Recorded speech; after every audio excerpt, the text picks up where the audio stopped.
Hey, everybody, welcome back to House Education, Thursday, May 1st, 2025.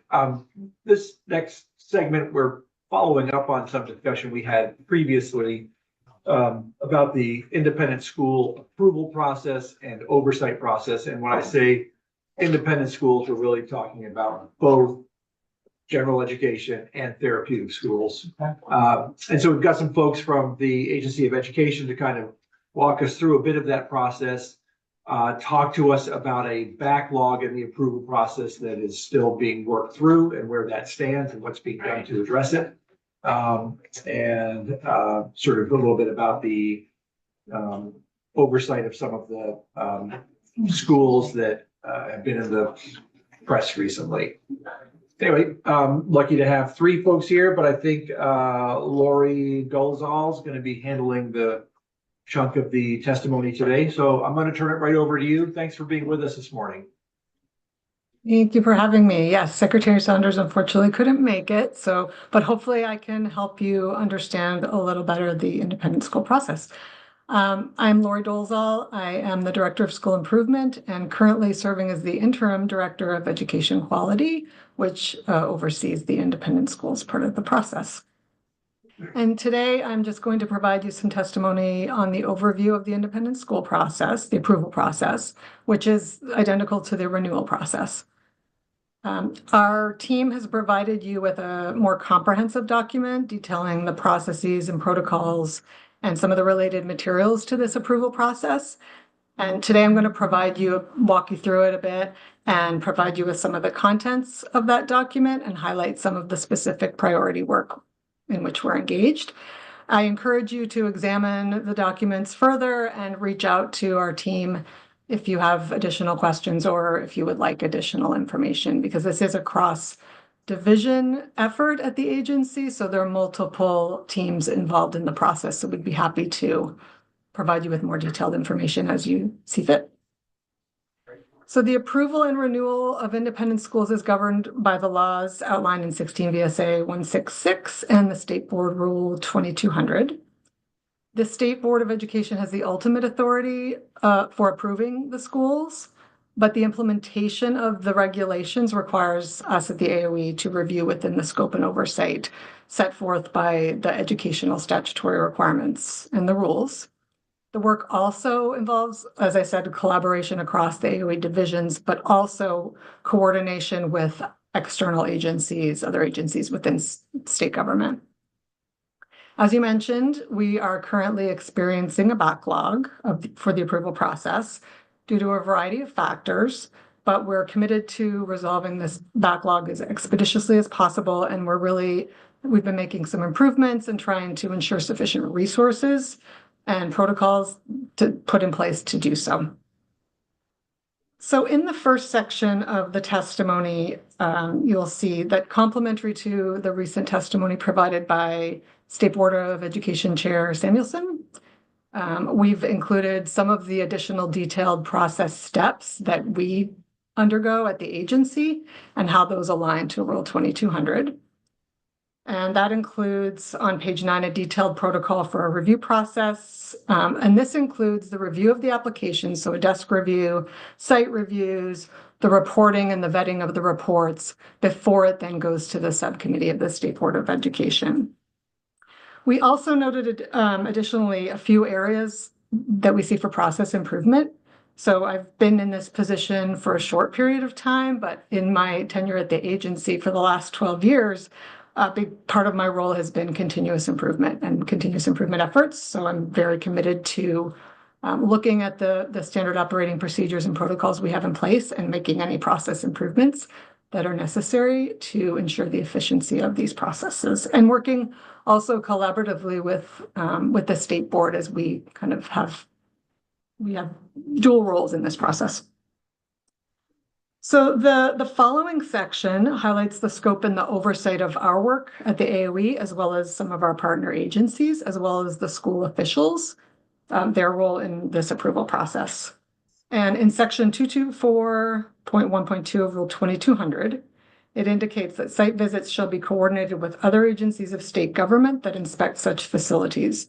So the implementation of this rule means that we at the agency have a certain scope and oversight for the educational authority part of the portion of the rules, and then other agencies, they need to conduct their own examinations as well, and we incorporate some of those materials and findings within our report. And we would really encourage you, if you're interested in finding out the details of those partner agency protocols and processes, to invite them in also for testimony on their protocols, as we don't want to misspeak or assume what those processes might entail. I'm going to interrupt for a second. An example of what you're talking about, I assume, would be a residential school. Exactly. Where sort of dual oversight, AOE is not in charge of the residential portion of that. That falls under DCF. Correct. Yes. And in the testimony, I've provided a litany of the agency materials that we might receive from, for example, DCF licensure, or fire regulations, things like that, that you can kind of see what we kind of use in our portion of the report, but I'm sure they have many other detailed processes and protocols as we've included here today about ours that you might want to get some further clarification on. Thank you. So addressing the renewal backlog. So as I mentioned, there has been a backlog for a variety of factors, including a pause in 2020 through 2021 for the COVID response and recovery. There were some litigation matters in 2022, which caused another pause.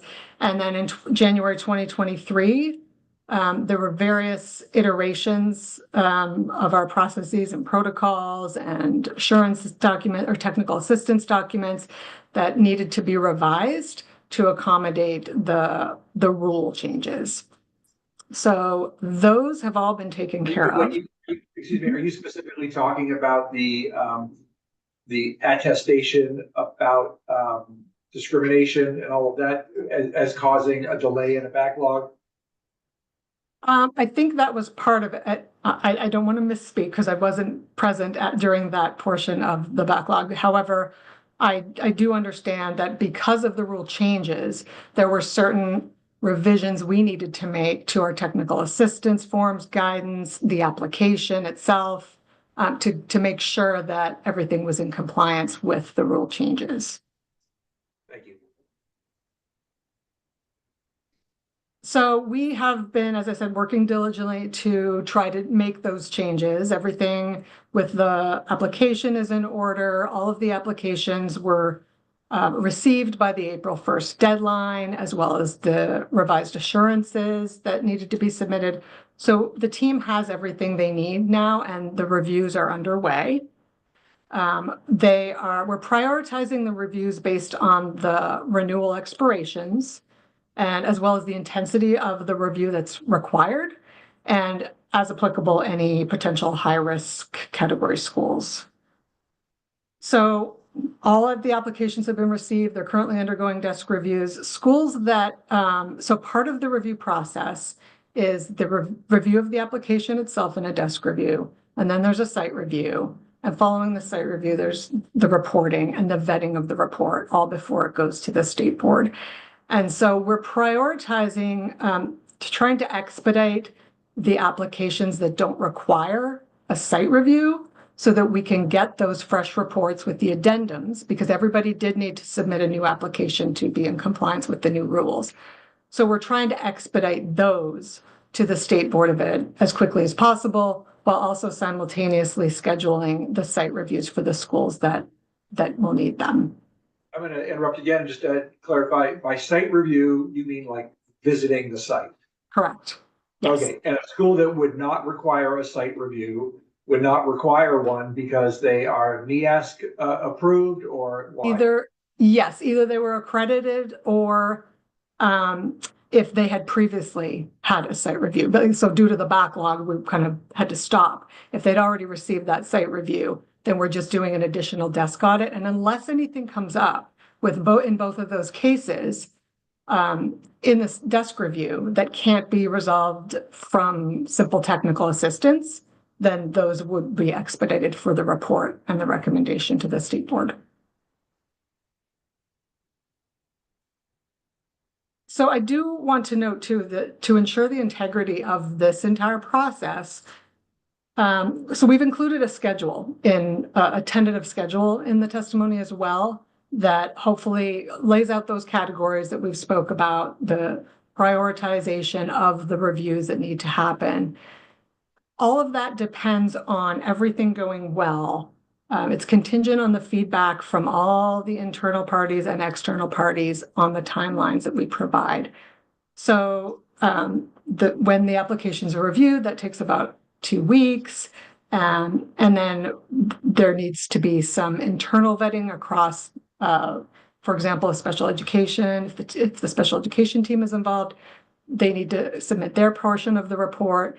And then there's some internal vetting of the actual report itself. Then it goes to the school and they have 30 days to complete their portion of the report. So the timeline is quite generous. And then the state board, of course, has their timeline for reviewing in the subcommittee. So all of that is, yeah, go ahead. How long, what is the backlog? How would you describe it? Is it everybody's 2 years behind, or is there a way you can quantify it? I think it varies depending on what their expiration dates were. That's a great question. I could probably outline further for you in a follow-up, but it does vary. Some of them we can expedite quite quickly. Others need more intensive review because they're older.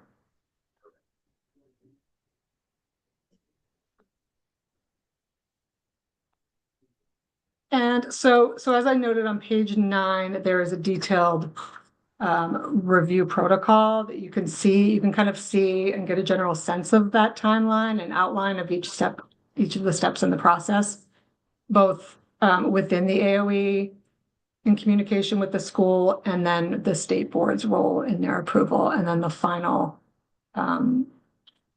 steps in that process. There's also a site review checklist, so you can see what actually happens, what is looked at on those site reviews as it aligns to the rules. And then we did also include in here a process protocol for any investigations that may occur, as well as a brief update on the current investigation.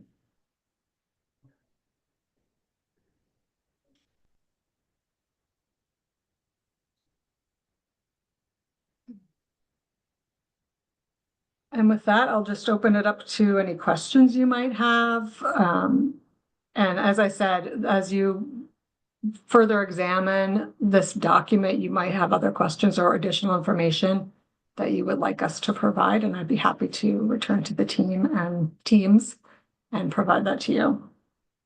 I won't ask you about current investigations, because I assume that they're investigations and therefore you can't talk about them.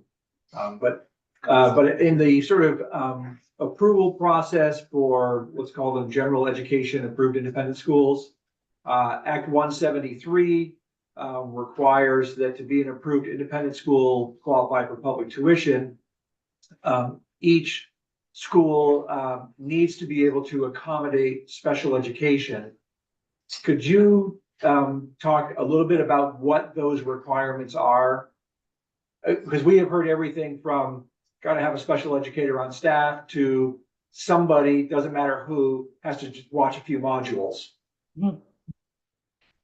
Yes, I'm going to ask, we have Chris Kane joining us as well. That's his area of expertise, and his team, that's their role in the process. So I would love to invite him to speak about that. Thank you. Welcome, Chris. Thanks, Lori. Hi, Chris Kane, Assistant State Director for Special Education. And as Lori said, I've supported independent schools through sort of the special education approval process over the years. I do want to sort of clarify sort of one statement in that it's the differentiation between independent schools is not a general education, special education determination. It's whether or not they're approved to receive public funds, as you said at the end. And so any school that's approved to receive public funds does have to be approved under those rules, which include the special education rules. So that rule set starts at 2229.1, and there are a number of specific requirements there for independent schools set to receive public funds. Big picture, the items that we are looking for are essentially alignment with those rules. I'd be happy to walk through those rules if that's of interest to the group here. But in terms of your specific question about special educators, there is rule number 2229.2 staffing states that the secretary shall establish a minimum standard of services for students receiving special education. And under that rule, the agency has put forward that in order to meet those staffing standards, you do expect there to be either a special educator or the ability to contract with a special educator on staff in order to meet that standard. And that's consistent with additional rules later on under that section that talk about the ways that independent schools may be able to meet the service requirements for students with disabilities attending the independent school. Again, things that we're looking for in that review are essentially the independent school's ability to meet the requirements laid out in the student's IEP. The rules indicate a number of ways that they could provide the staffing in order to do so, and that includes things like having that staff member actually enrolled or employed by the district. It could be a contract through the district. It could be an agreement with the LEA to provide those services within the independent school, or it could be a contract sort of back between the independent school and the school district that is sending the student there. But unless you want to walk through like each individual rule, what I would say is that, we're looking for, can the school implement the IEP, provide the services, the reporting, the communication, all the documentation necessary for them to implement that IEP. Maybe I'll ask a question this way. Let's say I'm Bob's approved independent school eligible to receive public tuition. I may not at the moment have any students on an IEP in my school. What is required of me from a special education standpoint to be an approved independent school eligible to receive public tuition? Yeah, so the rules outline that a school does not have to demonstrate that it has the staffing to support each disability category. But we would be looking for the ability to provide that special educator and the ability to provide future services. So like, what is the plan to for that independent school to be able to provide those services? All right, so if I'm let's just say a small independent elementary school with maybe 23 kids, do I need to provide the plan, or do I just need to attest that if called upon, I could do it? So the rules indicate that you don't have to serve the category, or you don't have to demonstrate the capability to serve every disability category. So in that context, those are the questions that we would be asking, what you kind of just described, what is the plan? In terms of asking about special educators specifically, be looking to know how they plan to meet that need, whether it is an employed special educator or if they're planning on contracting out those services. Is we plan to contract out those services a sufficient answer to that process? It is, it meets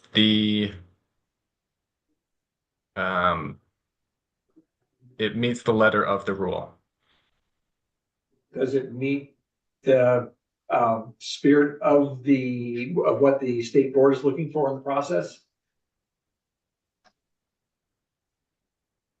I can't specifically speak for the state board in this instance, but from the agency's perspective, we would prefer either a contract in place or a staff member employed in place. Okay, but let's say you don't get that. And you just get a statement saying, we'll contract when the time comes. That meets the letter of the current rule.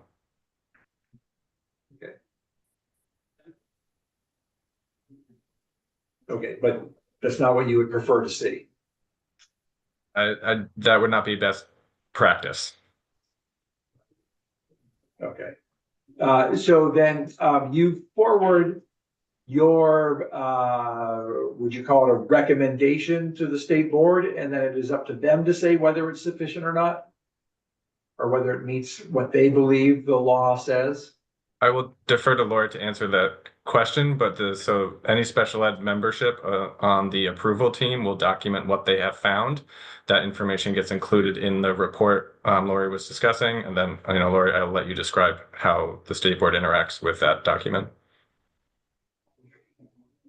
And to my knowledge, the state board has their own, the subcommittee has their own process for reviewing our recommendations, and they have the ultimate authority to approve.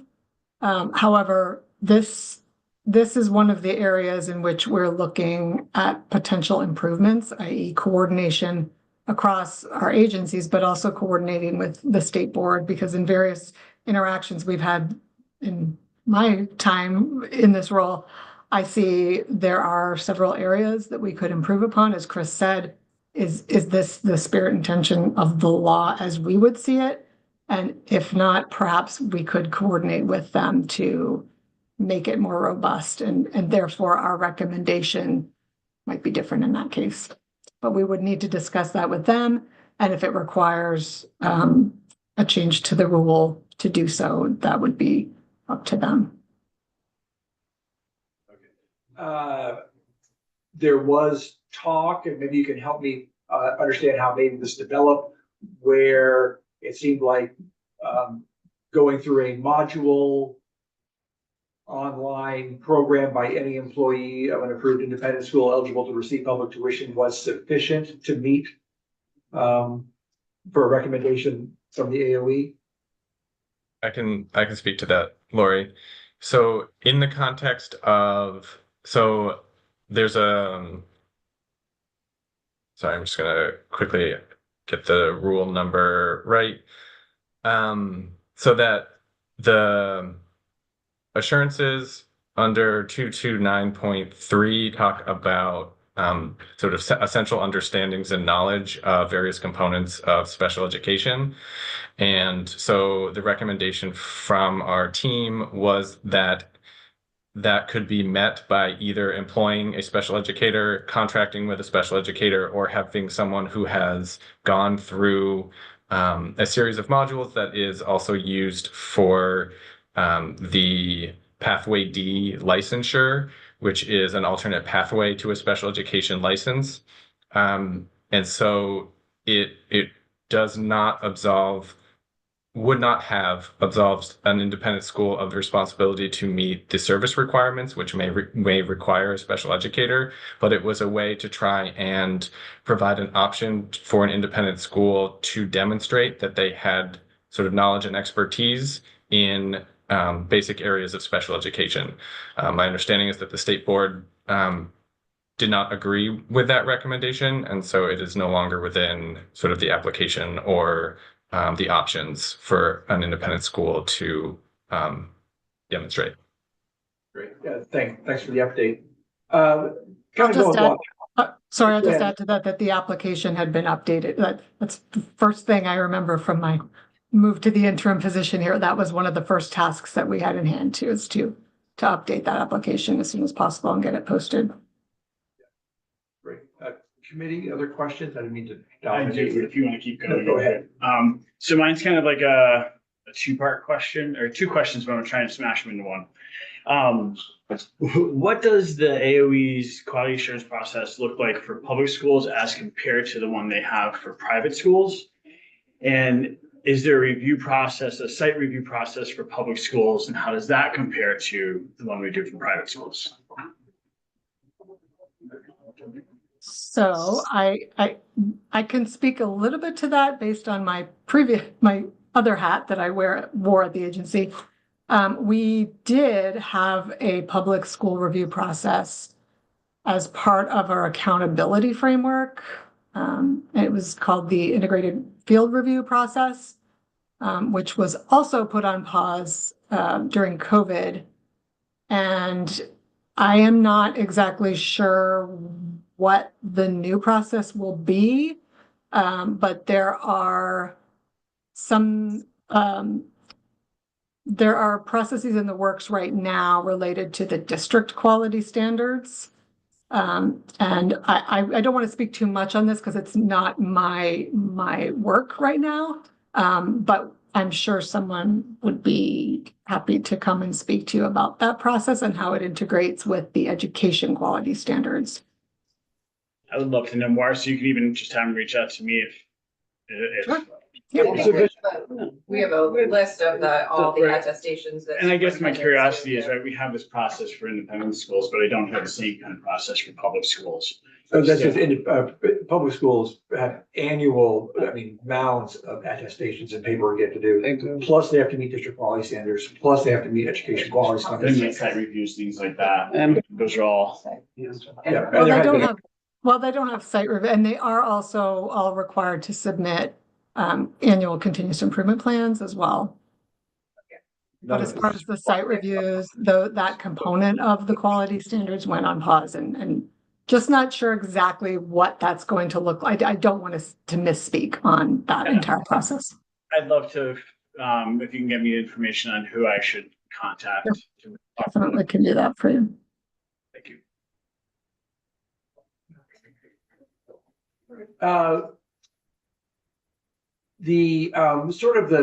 When there's an investigation, obviously there've been a couple of cases that have been in the news. You provided some, I think, valuable sort of background here as to what the responsibility of a school is and what the responsibility of oversight with the AOE is with an independent school in terms of hiring practices and all of that. But what's the process? Who does the investigation, and then what happens with an investigation once it's complete? So the process for the investigation, once a complaint is submitted, the secretary does kind of an initial investigation first, and to see if a more formal investigation is warranted. And then there's a committee or an investigation team assigned to undergo fact-finding with the school officials and whatnot.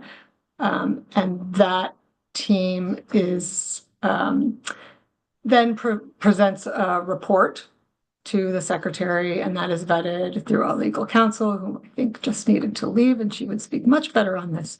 But I just want to make sure I'm getting all my T's crossed and I's dotted. So what the report is then vetted, and then a recommendation is made by the secretary to the Council of Independent Schools.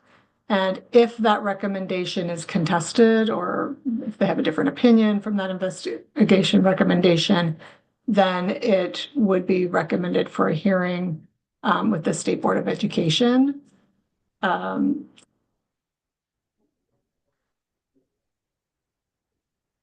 During the process, so can you repeat the other part of your question, or what I've not covered? No, it was, so the sort of everything gets forwarded to the state board for sort of final action. If it depends what the decision is. So currently, it might include requests for or requirements for the school to complete to hand in information or show documentation of specific things. But if that's not met, it could lead to a revocation or suspension of their approval status, at which point then the Council of Independent Schools would need to weigh in on if they approve that or agree with that secretary recommendation. Then it would go to the state board. And if they don't approve, then it would still go to the state board for that hearing if there's any kind of discrepancy in that recommendation. It's ultimately the state board that decides whether or not to revoke the approval. Yes, I believe that is correct. I mean, I don't mean to put you on the spot because I understand you're not the counsel for the AOE, but yeah, in case you didn't know. I did have a follow-up question for that, but I can't recall exactly what it was. Yeah, oh, I know. When is the last time the Council of Independent Schools was activated? Any ideas? Has it ever been activated in your 12 years? I've only been in this position for 4 or 5 months, but I believe when you say activated. Well, I'd never heard of it until a few months ago, so I looked it up. Oh, okay. And to see what it was. And it seems like it only sort of meets when called upon in a situation like this.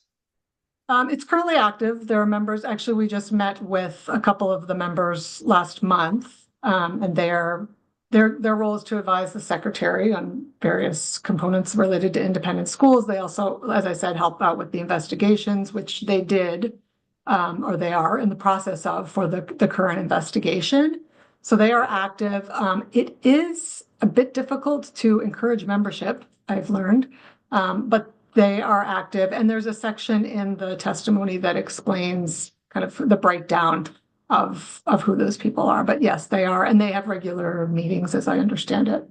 Yeah, the time commitment is not large, but they are very eager to work with us and advise the secretary on any matters that as they pertain to independent schools, and they do help out with investigations as well. And they do serve on the investigation committee. There was a member on the investigation committee that went through the process I described earlier. Great. Do you feel like so when it comes to investigations, is there a backlog there? In other words, which is, I would also add, the question being, is the AOE sufficiently staffed to meet the needs of the investigations? As I understand it, and I came in just at the end of this investigation when the report was being written, but I had those questions as well, how many and what's the precedent? And there haven't been many is how I understand it. So I believe the answer to that question is yes, we are resourced to do so. And there doesn't seem to be any backlog in terms of investigations. Great. Thank you. Committee, any other questions? Because I'm going to be quiet now. Thank you both very much for your time this morning and helping us get a better sense of this whole picture thing. And to also correct some sort of misguided thoughts you might have heard or had. Sure. And as I said, please feel free to dig in deeper to the documentation and reach out with additional questions or information that you'd like us to provide to you. Great. Thanks again. Thank you. Thank you. All right, so that is it until after the floor.